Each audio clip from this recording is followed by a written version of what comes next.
함께 은혜 나누실 말씀은 신약 성경 에베소서 3장 14절로부터 19절까지 말씀입니다. 본문을 다 함께 읽겠습니다.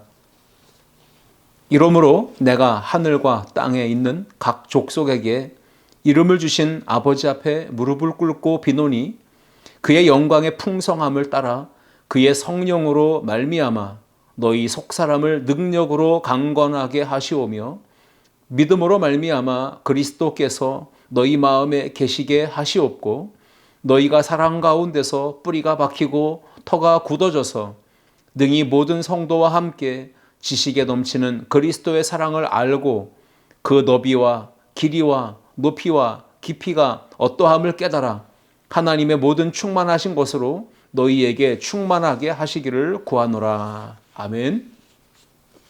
함께 읽은 말씀을 가지고 교회를 위한 기도, 이러한 제목으로 함께 은혜를 나누고자 합니다. 사도 바울은 로마 감옥에 갇혀 있는 상황입니다.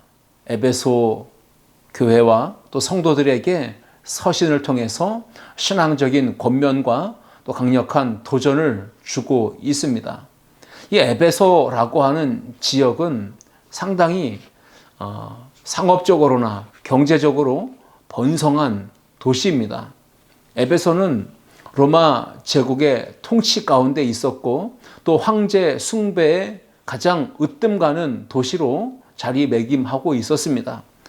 아데미 신전이 세워져 있었기 때문에 우상의 제사가 흥행하고 있었고 그 이방의 신전에서 신전의 창기들이 음행을 일삼았기에 그 도시 전체가 우상 숭배와 음행으로 죄 가운데 가득 찼던 그런 상황이 바로 에베소였습니다. 그런 에베소라고 하는 곳에서 사도 바울은 3년의 시간 동안 복음을 전합니다. 그리고 사도 바울이 그들에게 말씀을 통해 복음을 통해 믿음으로 교회를 바르게 일으켜 세웁니다. 그러던 상황 속에서 사도 바울은 핍박을 받고 또 에베소를 떠나게 될 때 이 에베소 교회의 상황은 거짓 교사들 또 잘못된 비진리를 가르치는 그 사상적으로 이단적 사상을 가진 영지주의와 같은 이단들이 교회를 침투해 들어와서 교회를 혼란하게 만들고 성도들이 복음의 진리에서 멀어지게 만드는 그러한 상황이 벌어지고 있었습니다. 그러한 상황들에 대해서 사도 바울은 사도행전 20장 29절 말씀에 이렇게 얘기했습니다. 내가 떠난 후에 사나운 이리가 들어와서 그 양떼들을 아끼지 아니하며, 사도 바울이 에베소 교회를 떠날 때 그 이후에 어떤 상황이 벌어지게 될 것인지를 이야기한 것입니다. 사나운 이리가 들어올 것이다. 그들은 양떼를 아끼지 아니하며 해친다라고 하는 의미를 가지고 있는 것이죠.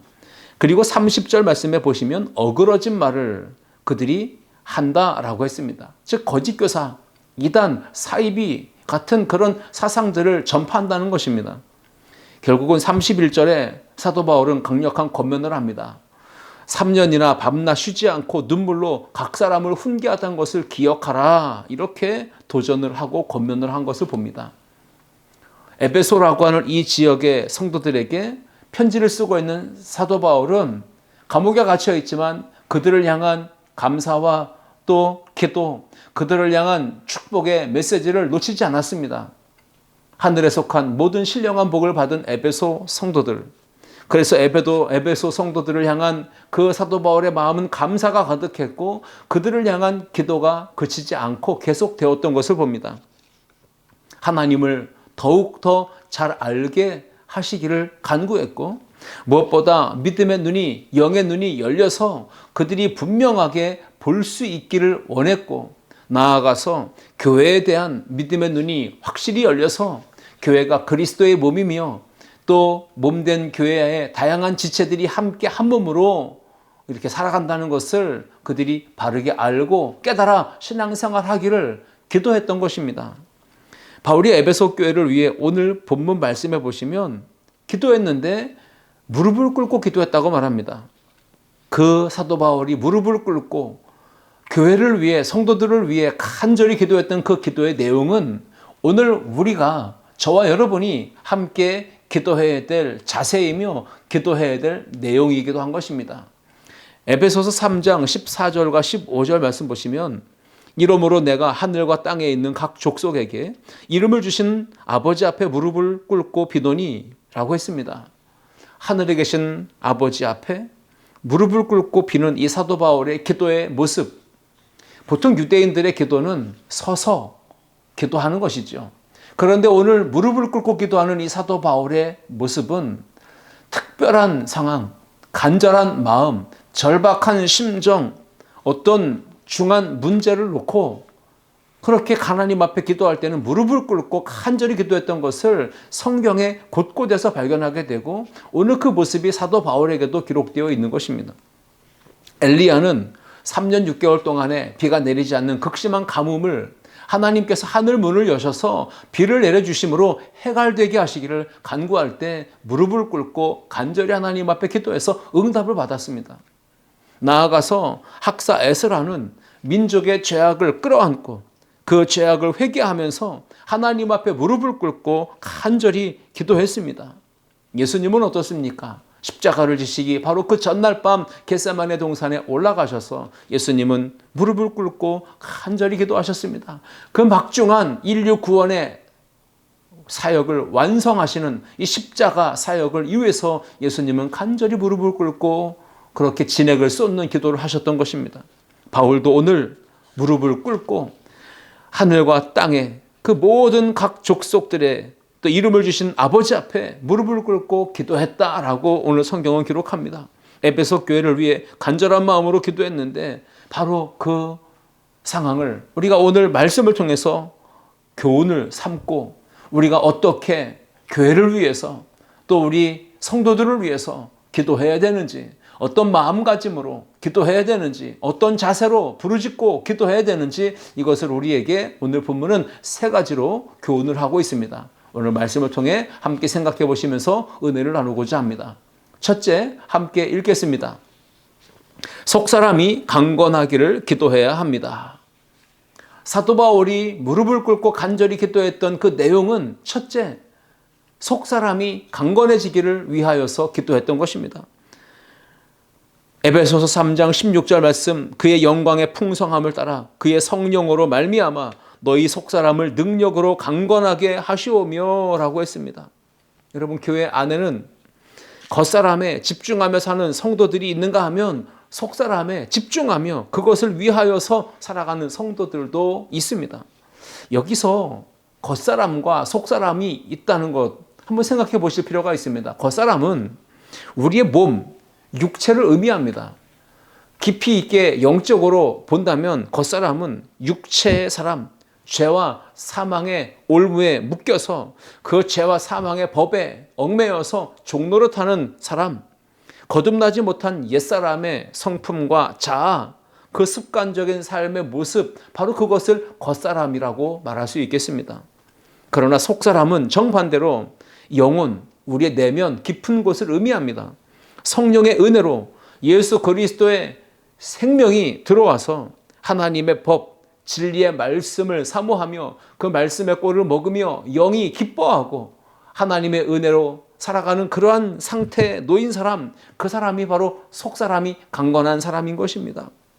그래서 겉사람과 속사람이 우리 안에서 함께 내재하고 있습니다. 공존하고 있는 겁니다. 그래서 육체를 따라 살 것인지 성령을 쫓아 살 것인지 육신의 생각을 할 것인지 성령의 생각을 품고 살 것인지 육신으로 살면 하나님을 기쁘시게 할 수 없습니다.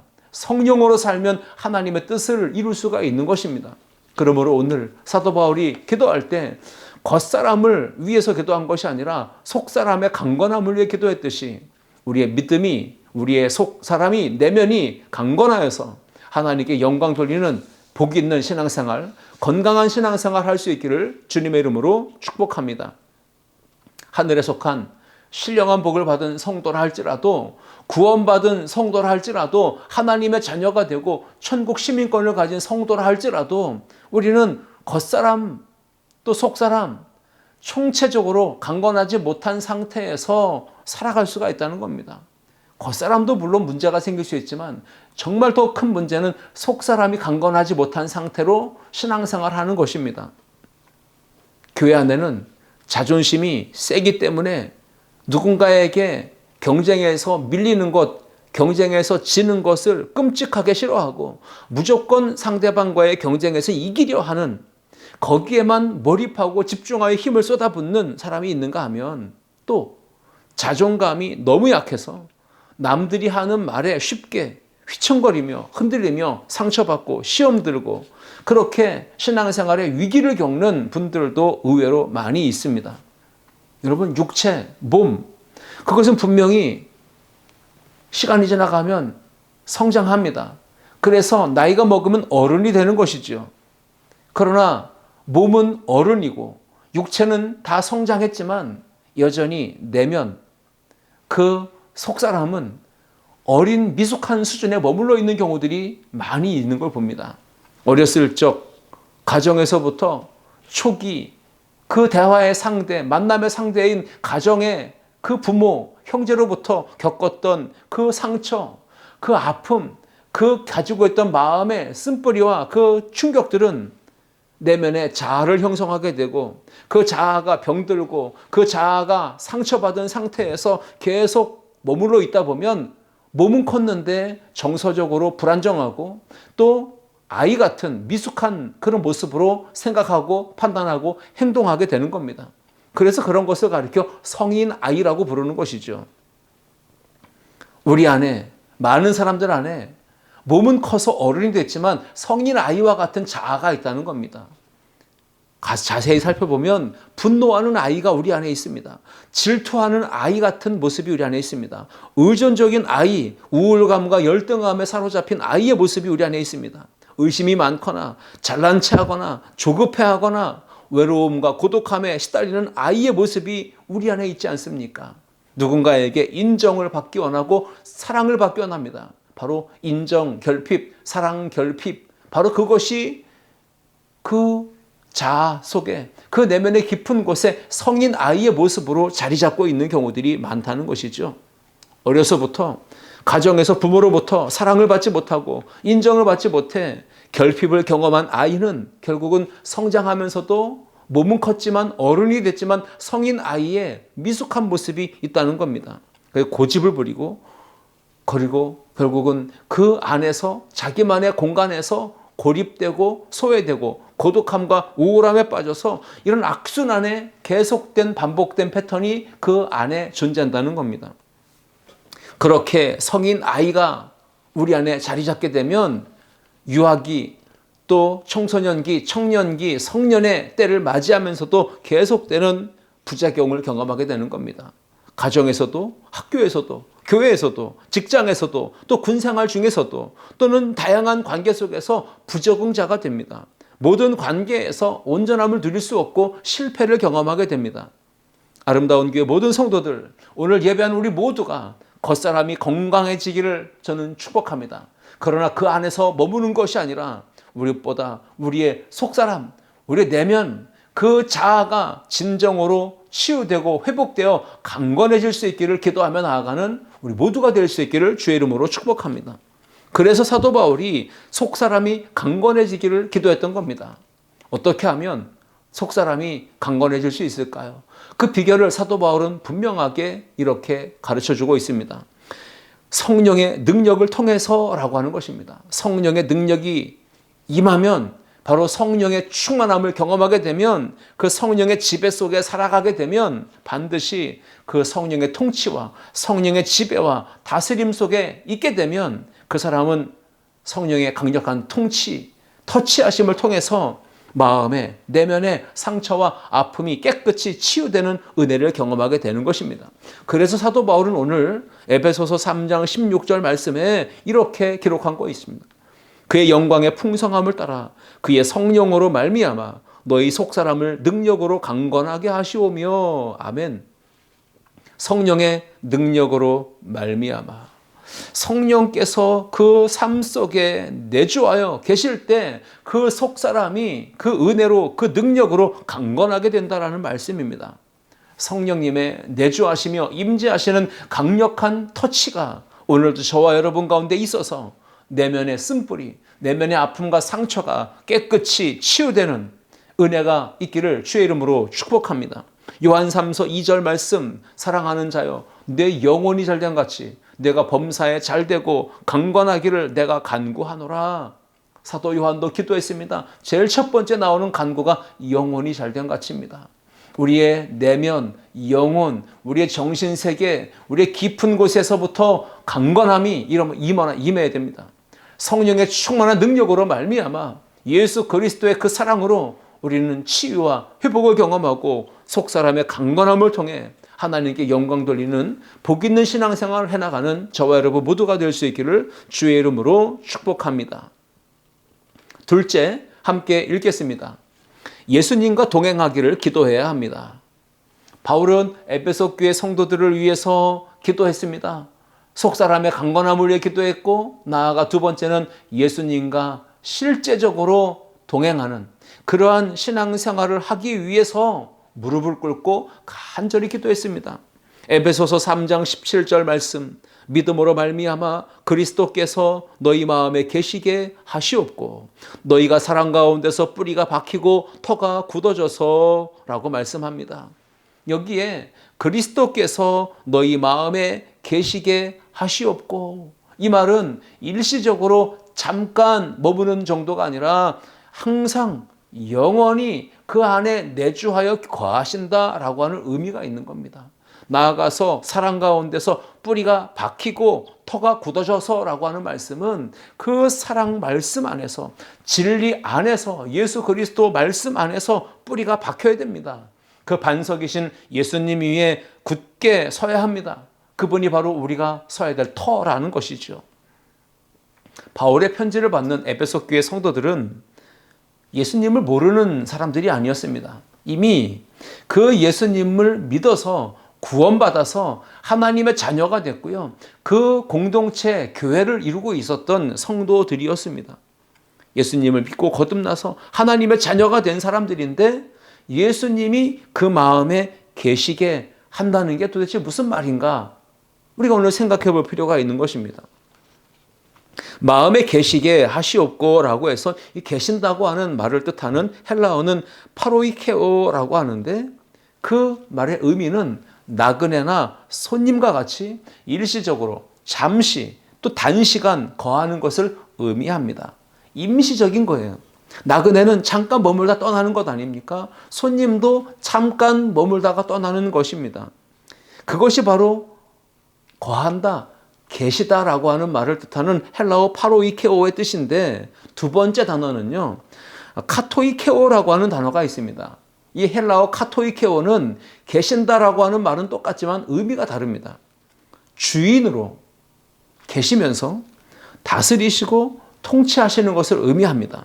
이것은 내주하여서 영원히 변치 않고 그곳에 계신다는 의미인 것입니다. 믿음으로 예수 그리스도를 마음에 영접한 사람은 예수님께서 그 사람의 내면에 들어가시는데 손님이나 나그네처럼 잠시, 일시, 임시적으로 계시다가 떠나는 것이 아니라 그리스도께서 주인 되시고 왕이 되셔서 그 삶의 내면에 정착하시고 상주하신다는 겁니다. 그리고 내 삶을 통치하시고 다스리시며 주권적으로 이끌어 가신다고 하는 것을 의미하는 말이에요. 오늘날 많은 그리스도인들이 가지고 있는 문제는 무엇입니까? 예수 그리스도께서 내 안에, 우리 안에 계시다는 것, 이게 복음인데 그 복음은 들어서 알고 있습니다. 그런데 그 복음을 누리지 못한다는 거죠. 임마누엘이신 예수님과 인격적인 만남, 또 사귐, 교제, 동행에 대한 삶을 누리지 못한 채 살아간다는 것, 이것이 오늘날 많은 그리스도인의 문제라고 생각합니다. 갈라디아서 2장 20절 사도 바울은 이렇게 선언합니다. 내가 그리스도와 함께 십자가에 못 박혀 죽었으므로 이제는 내가 사는 것이 아니라 내 속에 그리스도께서 살아계십니다. 지금 나는 나를 사랑하고 나를 위해 죽으신 하나님의 아들을 믿는 믿음으로 살고 있습니다. 현대인의 성경의 버전입니다. 여러분, 이렇게 예수 그리스도를 믿음으로 그 주님과 함께 살아가는 성도는 주님이 내 안에 계시고 내가 주님 안에 거하며 믿음 안에서 살아간다는 것을 인식하고 누리는 겁니다. 이것이 참된 신앙생활의 핵심이 아니겠습니까? 우리는 예수님에 대해서 잘 압니다.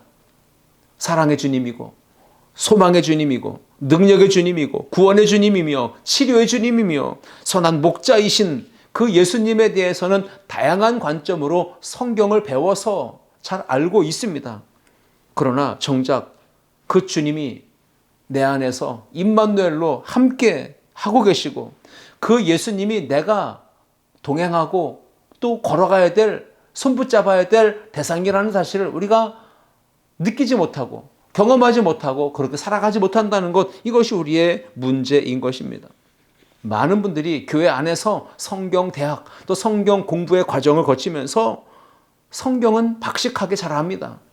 성경을 1년 몇 독하면서 많이 읽었기 때문에 성경의 흐름을 잘합니다. 내용을 잘합니다. 신학을 공부하는 분도 있습니다. 성경에 대해서 모르는 바가 없이 실력적으로 지식적으로 탁월함을 가진 분들도 있을 수 있습니다.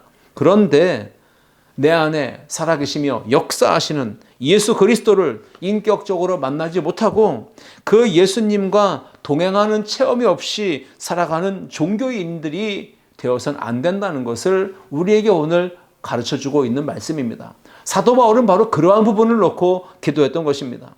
예수님과 동행하기를 기도한 것입니다. 예수님을 지식적으로 아는 수준이 아니라 예수님에 대해서 정보를 가지고 있는 것이 아니라 그 예수님이 나와 함께 임마누엘로 동행하시며 나와 함께 내 안에서 역사하고 계신다는 사실을 우리가 고백할 뿐 아니라 그 주님의 손길을 느끼며 그 주님과 함께 손붙잡고 동행하는 삶, 이것이 바로 우리 그리스도인의 삶이 되어야 한다는 겁니다. 이것을 위해서 우리는 날마다 기도해야 될 줄 믿습니다. 어제나 오늘이나 영원토록 변함이 없으신 동일하신 그 예수님과 함께 하루 24시간 그렇게 매일의 삶을 동행하며 살아가는 우리 아름다운 성도들 모두가 될 수 있기를 주님의 이름으로 축복합니다. 예수님은 만물의 창조자이십니다. 통치자이십니다. 주권자이십니다. 설계자이십니다. 그 예수님과 함께 동행하는 삶, 그러기 위해서는 예수님을 내 삶에 모셔드리고 예수님을 내 인생의 왕좌에 앉으시도록 내가 주인된 삶이 아닌 예수님이 내 삶의 주인이시고 내 삶의 왕이 되심을 고백하며 살아가는 그런 신앙이 필요한 것입니다. 완전하신 예수님, 전능하신 예수님이 내 삶의 왕으로 주인으로 좌정하실 때 우리의 삶은 진정으로 변화가 일어납니다. 안정된 삶을 살 수 있습니다. 모든 시끄럽고 혼잡한 삶에 엉클어진 것들이 다시 질서 있게 회복되고 삶은 형통하며 어떤 삶에도 승리만 반복되며 우리의 삶에 하나님의 역사만 나타나게 될 줄 믿습니다.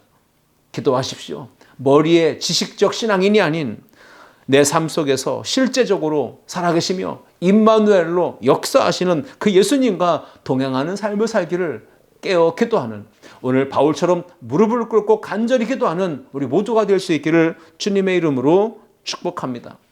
바울은 에베소 교회 성도들을 위해 무릎을 꿇고 간절히 기도할 때 속사람 내면의 강건함을 위해 기도했고, 나아가 예수님과의 행복한 믿음의 동행, 실제적인 동행을 위해 기도했습니다. 이제 우리는 그러한 기도의 삶을 통해 주님 앞에 가는 그날까지 신앙의 승리자, 성숙한 그리스도인으로 성령의 열매를 많이 맺는 우리 아름다운 성도들 모두가 될 수 있기를 주님의 이름으로 축원합니다. 셋째, 함께 읽겠습니다. 주님의 사랑을 알기를 기도해야 합니다. 아멘. 바울은 에베소 교회 성도들을 위해 무릎을 꿇고 간절히 기도할 때 어떻게 기도했습니까? 어떤 내용을 기도했습니까? 속사람의 강건함을 위해, 예수님과의 행복한 동행을 위해, 나아가 주님의 그 깊은 사랑을 더 깨달아 알기를 위해 기도했던 것입니다. 예수님의 사랑을 깨달아 알기를, 그 사랑은 바로 십자가의 사랑이고 대속의 은혜고 그 하나님의 아들을 내어주시기까지 희생하시는 사랑이었습니다. 그런데 에베소 교회 성도들은 지식은 있었지만 그 지식으로 신앙의 온전함을 추구한 것이 아니라 오히려 첫사랑의 감격을 잃어버린 그러한 상황에 떨어지게 됩니다. 그래서 에베소 교회를 향한 요한계시록의 주님의 말씀은 첫사랑을 잃어버렸다라고 하는 책망이었습니다. 사랑을 잃으면 아무것도 할 수가 없습니다. 그 주님의 사랑에 참된 의미를 깨닫고 그 사랑 안에서의 삶을 살아가기를 우리가 기도해야 되는 이유가 거기에 있는 것입니다. 그래서 사도 바울도 에베소서 3장 18절과 19절 말씀에 이렇게 무릎을 꿇고 간절히 기도했던 것입니다. 능히 모든 성도와 함께 지식에 넘치는 그리스도의 사랑을 알고 그 너비와 길이와 높이와 깊이가 어떠함을 깨달아 하나님의 모든 충만하신 것으로 너희에게 충만하게 하시기를 구하노라. 아멘. 여러분, 하나님은 그 사랑이 무한하십니다. 영원하십니다. 한이 없으십니다. 그 사랑을 누가 측량할 수 있고 그 사랑을 누가 다 헤아릴 수 있겠습니까? 다 기록할 수도 없는 하나님의 사랑, 말로도 표현할 수 없는 하나님의 크고 놀라운 사랑, 그 사랑을 사도 바울은 에베소 교회 성도들이 알기를 원했다라는 것입니다. 깨닫기를 원했다는 것입니다. 그 사랑으로 신앙생활에 승리를 누리도록 기도했던 것입니다. 속사람의 내면의 강건을 위해서 실제적으로 예수님 임마누엘의 주님과 동행하는 행복한 신앙생활을 하려면 반드시 그리스도의 사랑, 하나님의 사랑이 얼마나 크고 얼마나 충만한지, 얼마나 영원한 것인지 그 너비와 길이와 높이와 깊이가 어떠함을 깨달아 알아야만 되는 것입니다. 에베소 교회 성도들은 하나님의 은혜와 사랑을 입었습니다. 이미 복음을 들어서 믿음으로 구원을 받았습니다. 그런데 왜 사도 바울은 에베소 교회 성도들을 위한 기도를 할 때에 그리스도의 사랑을 알기를 위해서 무릎을 꿇고 간절히 기도한 것일까요? 그리스도의 사랑을 알아서 십자가 그 대속의 사랑과 은혜를 알아서 믿음 생활을 그 사랑으로 극복해내고 어려움을 이겨내야 되는데 지금 에베소 교회 성도들이 그 사랑을 진정으로 경험하지 못한 채 겉핥기식으로 신앙생활을 했다는 것을 보게 됩니다. 머리로서만의 신앙생활에 머물러 있는 경우들이 있었다는 것입니다. 여기에 오늘 본문 말씀에 그리스도의 사랑을 알다라고 했습니다. 여기 안다는 것은 헬라어 단어 그노나이라고 하는데 그 의미는 진짜로 알다는 것이에요. 경험적으로 아는 것을 의미하는 것입니다. 여러분, 예수님의 그 사랑, 하나님의 사랑 진짜로 알지 못하면, 경험에서 체험적으로 알지 못하면 또 그 사랑을 지속적으로 날마다 경험하여 누리는 그 상태에 놓여 있지 않는다면 신앙생활 가운데 풍성함을 누릴 수 없습니다. 은혜를 누릴 수 없습니다. 기쁨도 만족도 행복도 누릴 수 없고 영적인 성장과 성숙도 누릴 수 없는 것입니다.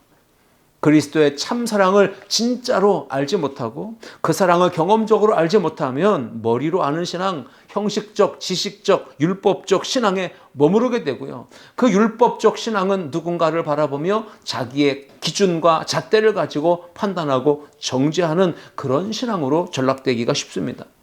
그러므로 예수님의 사랑을 진짜로 경험해서 알지 못하면 교회는 다닐지라도 삶의 진정한 변화와 성숙은 쉽지 않다, 어렵다라는 것입니다. 신앙생활하는 모든 분들이 다 공히 느끼고 있고 경험하고 있는 이 아킬레스건과 같은 문제는 뭡니까? 왜 교회를 다니는데도 왜 인생이, 언행이, 삶의 모습이 바뀌지 않는 걸까? 왜 교회 안에서 열심히 봉사하고 교회 안에 중요한 직분을 받아 있는 분들인데도 불구하고 왜 삶은 여전히 성장하지 못하고 변화되지 않는 것일까? 이 물음표가 우리 모두에게 있지 않습니까? 미국의 영적인 대각성을 이끌었던 조나단 에드워드라는 분은요, 신앙 감정론을 이야기했는데 여기에 우리의 신앙을 형성하는 중요한 감정이 두 가지가 있다는 겁니다. 첫 번째, 그것은 감정, 이모션이라고 하는 거죠. 또 정감, 에펙션이라고 하는 건데 이 두 가지 감정 또는 정감이라고 하는 것 비슷비슷한 느낌이 있지만 그것을 이렇게 표현했습니다. 에드워드는 인생이 변화되는 때가 언제인가, 인생이 새로워지는 타이밍은 언제인가, 그것을 이렇게 얘기합니다. 감정이 바뀔 때가 아니라 정감이 바뀔 때다, 이렇게 얘기해요. 우리가 지금 이걸 쉽게 적용해 보고 이해를 하기 위해서 우리가 과거요, 교회가 많이 부흥하고 성장했던 때가 있습니다. 그때 교회는 부흥사경회 또는 수련회, 영성집회, 금요 철야기도 등등을 하면서 성도들이 눈물, 콧물 다 쏟으며 은혜 충만, 성령 충만한 신앙을 체험했던 때가 있었습니다. 그런데 그때 가졌던 우리의 고백은 뭡니까? 은혜는 받았는데 방언도 하고 은사도 받고 성령도 받고 뭔가 영적인 체험도 했는데 그 은혜가 한순간 그 일정 기간이 끝나고 나면 순식간 사라진다는 겁니다. 그리고는 은혜를 언제 받았느냐 싶을 정도로 다시 예전에 은혜 받지 않았을 때의 모습으로 되돌아간다는 거예요. 이것이 매년 매 시기마다 반복되어 왔다는 것, 이것이 바로 우리의 모습이었습니다. 에드워드라고 하는 분은요, 그러한 우리의 신앙의 모습들, 상황들을 이렇게 설명합니다. 왜 그랬는가 하면 순간적으로 감정에는 터치를 받아서 뭔가 눈물도 나고 감격에 어떤 카타르시스 같은 그런 기쁨도 맛보고 행복감도 맛보지만 정작 내면에 더 깊은 곳에 자리 잡고 있는 이 정감이라고 하는 것의 뿌리, 거기까지는 은혜가 성령이 터치가 되지 않았다라고 하는 것이 원인이라고 이야기했습니다. 인간의 내면 깊은 곳에 있는 정감의 뿌리에는 타락한 인간의 본능적인 욕구들이 자리 잡고 있고 그곳에서 꿈틀꿈틀대고 있다는 겁니다. 황금 만능주의, 물질 제일주의, 성공지향주의, 세속주의, 우상과 같은 것들이 우리 인간의 내면 속에 깊숙한 곳에 자리 잡고 있기 때문에 순간 감정의 터치를 받으면 은혜를 받는 듯하고 또 기쁨과 감격이 넘쳐서 순간 봉사해야 되겠다. 이제 내가 헌신해야 되겠다. 이제 내가 가진 것 하나님께 마음껏 드리며 기부하며 또 헌금도 해야 되겠다. 작정해야 되겠다. 이런 마음의 결단도 있지만 정작 결정적인 부분이 터치가 없기 때문에 바로 그 뿌리인 정감에 터치가 되지 않기 때문에 순간 반짝반짝하는 그 신앙의 모습은 있지만 삶의 진정한 변화는 나타나지 않는다. 그것이 원인이다라고 에드워드는 설명을 하고 있는 것입니다. 그렇습니다. 예수님의 사랑을 진짜로 경험해야 됩니다. 알아야 됩니다. 그래야만이 인생의 결정적 위기의 순간을 만날 때 지혜롭게 극복할 수 있는 것입니다. 교회 안에는 의외로 황소고집 같은 분들이 있습니다. 자기 주관과 소신이 너무 확고해가지고 그것이 진실인 양, 진리인 양 그것만 고집하는 분들이 있다는 거예요. 여러분, 고집 센 사람 쉽게 안 바뀝니다. 저 고집을 누가 꺾나 싶을 정도로 아무도 그 황소고집 못 꺾는 경우가 있습니다.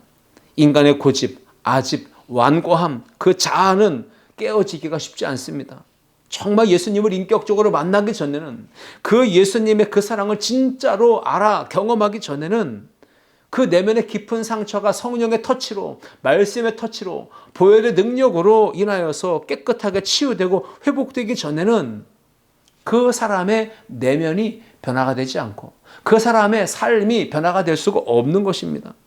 마음의 고집, 아집, 신념, 삐뚤어진 자아가 깨어진 것이 이제는 바르게 세워질 때, 치유받을 때 비로소 내면이 변화되고 언행이 변화되고 삶이 변화되는 것입니다.